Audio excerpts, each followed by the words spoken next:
মিরপুর চিড়িয়াখানায় সিংহী পালিয়েছে। খবরটা শুনে মনে অদ্ভুত এক ধরনের কষ্ট লাগলো। কেউ হাসলো, কেউ অবাক হলো, কারো কাছে বিষয়টি মজার মনে হলো।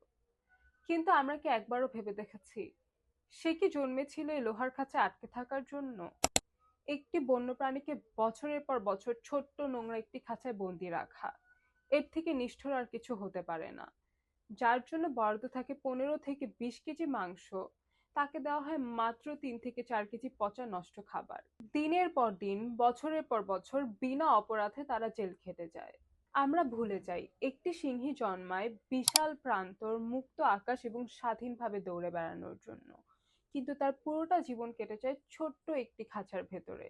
একই পথ, একই ৫-১০ কদম জায়গা, সংরক্ষণ নামের আড়ালে এক দীর্ঘ বন্দিত্ব।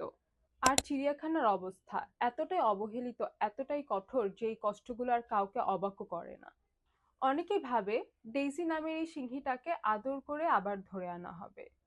না, স্বাধীনতার জন্য কত মাস চেষ্টা করে বের হতে পেরেছে।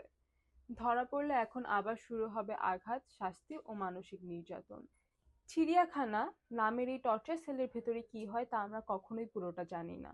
এই সিংহের পালিয়ে যাওয়া কোনো হাসির ঘটনা ছিল না, কোনো মজাও নয়। এটি ছিল তার নীরব তীব্র আর্তনাদ, যা বলছিল, আমি আর সহ্য করতে পারছি না এই বন্দিত্ব। বিবেকবান মানুষের চিড়িয়াখানাকে না বলুন, কারণ খাঁচায় বন্দি প্রাণী কখনোই বিনোদনের উৎস হতে পারে না।